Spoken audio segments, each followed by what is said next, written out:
while we're in the pub, we can talk about the Thomas Skinner fallout. You mean disgraced Yes. spokesman Oh yes. Thomas Skinner, who I hate, by the way, with a passion. What's he in now? Dancing with the Stars? Is that it? Strictly Come Dancing. That's it. Strictly Come. Strictly Come. He followed that. That's for sure. Strictly Come Dancing, which I think he's still on. But I'm gonna come. He's a comer. Let's get a photo of this That's fella. how they get come out of donkeys. Yeah. I'm gonna come. So disgraced former Strictly. Nah, I think he's still a part of it, but I know he left a press interview with, like, you know, don't let the door hit your ass on the way out kind of attitude. Okay. And he also, well, he cheated on his wife. So. Yeah, way to bury the lead. I always forgot that. Sorry. So we woke up, I guess, the other day to... What day was this? The 15th. This is today he posted this. Yeah, but And, I think I showed you yesterday.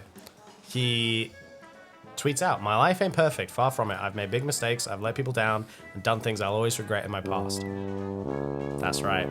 The worst was what I did to my wife 3.5 years ago. One stupid moment I'll carry forever. It was nothing more and nothing less despite what is being said. So he has a whole spiel here. It's pretty damn long. He ends it with, "That's the truth. Is it all worth it? We keep on going. I know what is right and what is wrong. Love to you all. Have a wonderful Monday and a great start to the week. And remember, you are 10 times stronger than you can ever imagine, Bosch." Come on. I mean, that's a little... Homie's like, I cheated on my wife and I was strong. I cheated on my wife and I just want you to know that you're strong enough to get through that happening. I hate is this the guy. fella that we're discussing. I don't really want to show the kids, to be honest, but I'll try and crop Respectful, them out. D. I'll hit it like that. No. You know? No. There we go. I'll put you in front of the kid. It looks like my hair. So that's great. So that's who we're talking about. I just won't move. Thomas Skinner. He is known for being a British blokey bloke who says Bosch and does all this stuff. That's boring. This was the woman who he Yes. had an affair with. This is what she tweeted. "A new trend in dating. It's called getting Shrek'd. It's when you give a guy a chance and really lower your standards to a man that looks like Shrek and you get absolutely traumatized." Homie's getting compared to Shrek. Damn, homie's kind of getting Shrek'd right now. That's not good. This was the news article. How? Am I crazy? She said, "Thomas Skinner told going me on here? he loved me and introduced me as his girlfriend." Oh. This is photos of them looking like they're having a real good time. Oh, that's a gnarly photo. Like, for your wife to see that, you He's know? practicing his Dancing with the Stars move. Oof. Oh, God, no. He's like, yeah, I'm a dancer now. Romance. Amy Lucy O'Rourke was in a relationship with Thomas Skinner. He is still married to wife Sinead Inset above Amy Lucy and Thomas. So, she also says here, "He told me he loved me and introduced me as his girlfriend." Juicy scoop. Juicy scoop. Wait, he said that was her nickname? Sayed. What? That was his nickname for her? Juicy Spook? Sayed. No, that's what I'm saying. That this article is a juicy scoop. Oh, I thought you were saying that's what he called her. Now, Oh dear. Now I'm the guy who's in trouble. this was his response to... he was actually being interviewed when he was asked There you go, about Strictly Come Dancing. cheating on his wife. And this was his response when asked about his wife and his lover. Easy, both of them, at the same time.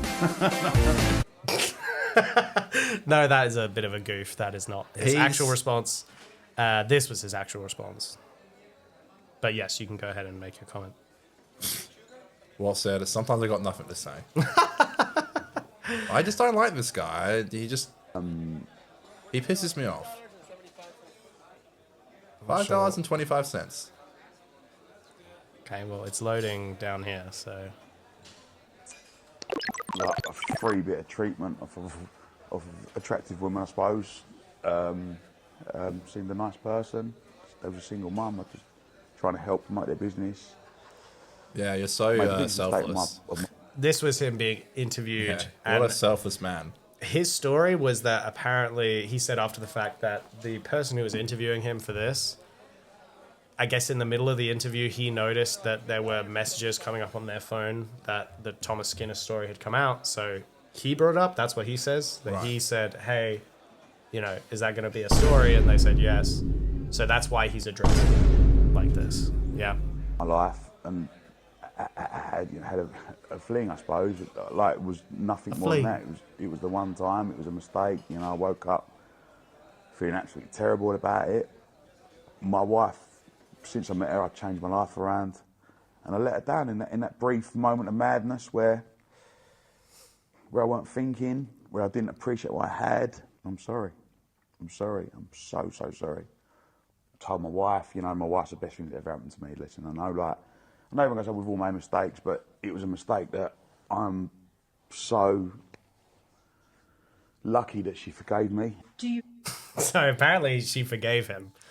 I don't know. I'm not sure. I'm also not sure when he told her. He's not super clear on when he told his wife. But she apparently forgave him. That's what he says. Although it was... They have 3 kids together, don't they? Well, check this out. He admitted to the affair, which was a 2-week affair just weeks after marrying his wife, Sinead. That's pretty gnarly, buddy. Yeah, it is. He's just a piece of work, isn't he? Everything he says, it just pisses me off. This is him kind of explaining what I just said, set the record straight. During one of the interviews, a journalist placed their phone on the table. I happened to catch a glimpse of the screen, a story about my past, I've been through some difficult times in my life, which I've worked hard to move on from. In that moment, seeing it there caught me off guard. I felt it was better to step away and gather myself. He addresses that it's like, I guess he doesn't want it to ruin his chances on Strictly Come Dancing. And then he says, what I do want to say is how excited I am to be part of Strictly this year. I'm so grateful for all the love, kindness, and support I've been shown so far. It means the world to me, and I can't wait to give it my all on the dance floor. I'd do it again. Yeah, it doesn't sound super remorseful there. No, I know. I just want to get to dancing, you know? Do it again. Yeah, I'd do it again. Strictly's, I think Alex Kingston's on it this year. I don't think they're dance partners, but... So this is where Big John enters the picture. Okay. Big John. Yes. The king. Now we're talking. The king of all kings. And he's coming to Perth, and we're going to try and snap an interview with him. This was what I saw recently of Big John online. He did an interview with BBC Newsnight where, and this clip kind of went viral, at least on Twitter where I saw it. People that are working here shouldn't be targeted like that. Nobody should be targeted like that. This is a social media content creator and, quote, proud Englishman.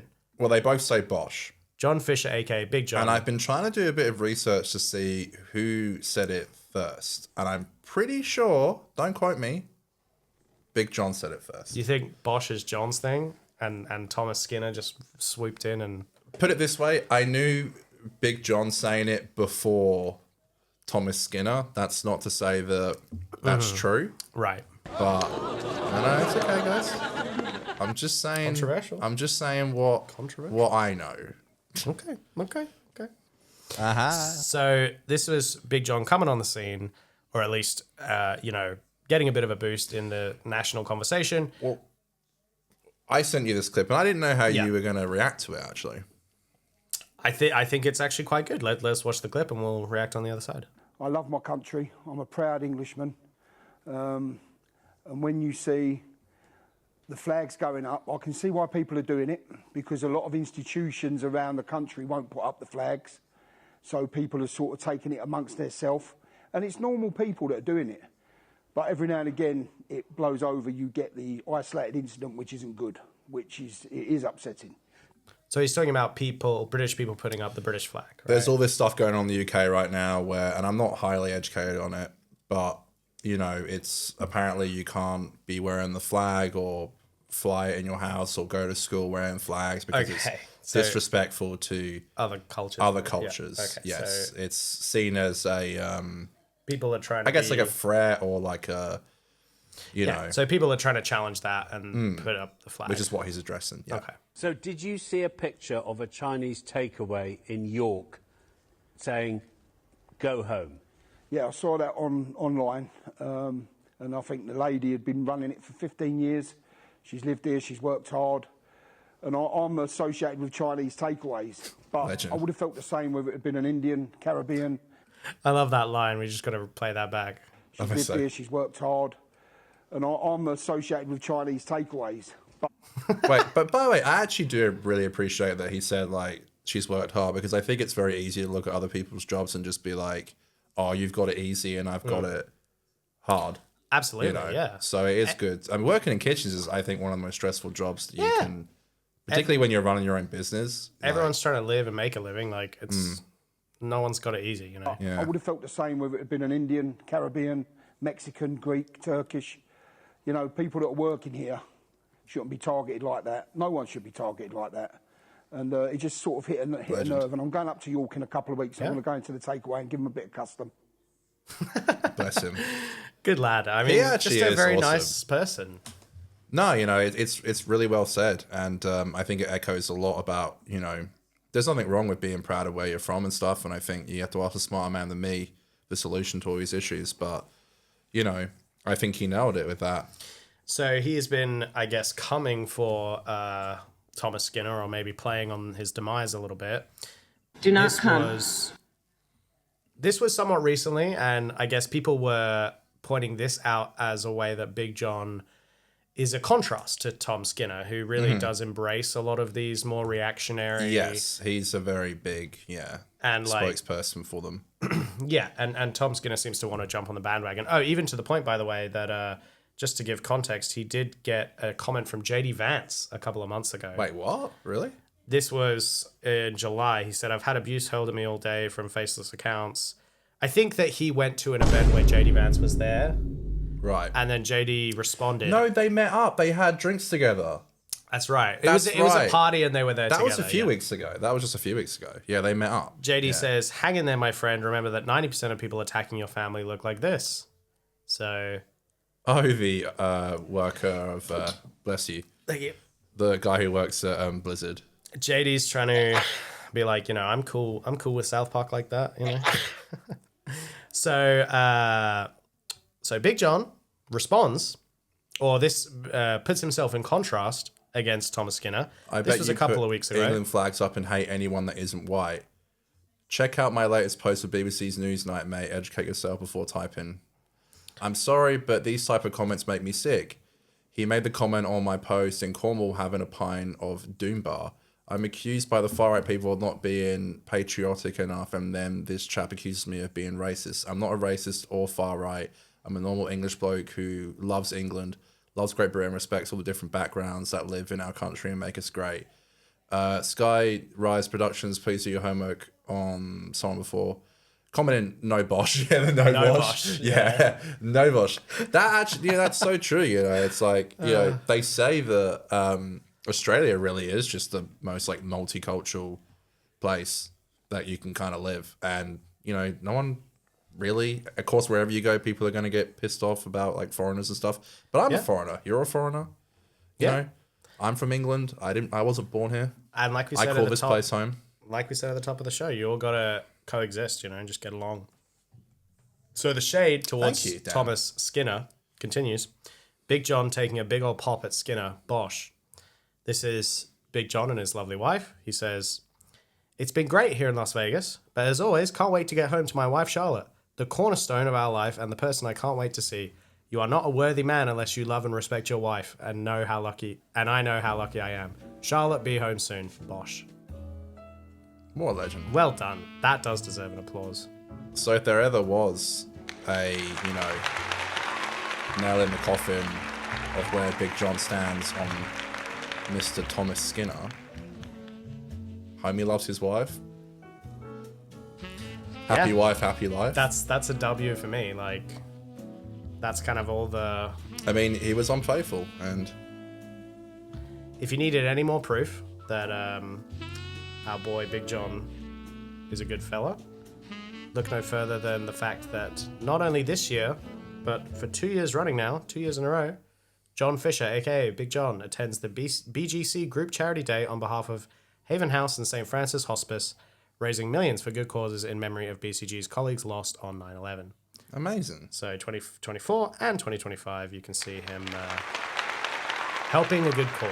You know what? It's great. And like, if I ever make it big, like on a platform like this or the 50%. Come off it, mate. We're here for a laugh. Podcast. I would say that I would like to be someone like that who, like, he seems to genuinely just be the kind of guy who, like, has stayed true to himself and doesn't let it all get to his head, and is just a great bloke who just loves food. And can you blame him? I can't. No. So No, honestly, I'm excited to meet him. good on him.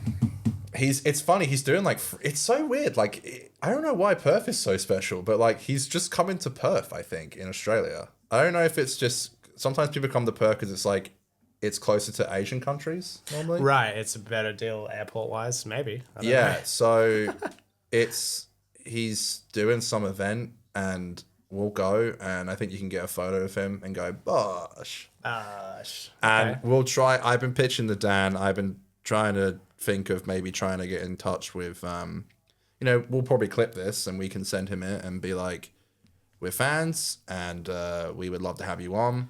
And, we love what you do. If you're too busy, that's fine. I'd be like, sir, do you know Sylvester McCoy? I've interviewed him. Sir, do you know the Radio Times? Oh my god. Our interview's in there. You can just see that we have the juice. No, come join us, Big John. Come join us in the bar. We'd love to have you. That would be some great. grog. And honestly, the best thing would actually to be get him in here. But I understand he's probably busy. But he's going to edit this out. This is not okay to say. Oh. But he's going to Hillary's, which is not very far from here. So he's going to be pretty close by. So Yeah, we could get him. we could get him. That's doable. Oh yeah, Done. that's doable. Done. Yeah. What's up? Nothing. Oh, okay. Wow. Just excited to get Big John on, who I'm personally a huge fan of. So wow, hit me with the crickets. What did I do? What did Connie do? What sound down, huh? Oh, it's a long cricket sound, isn't it? What did Connie do?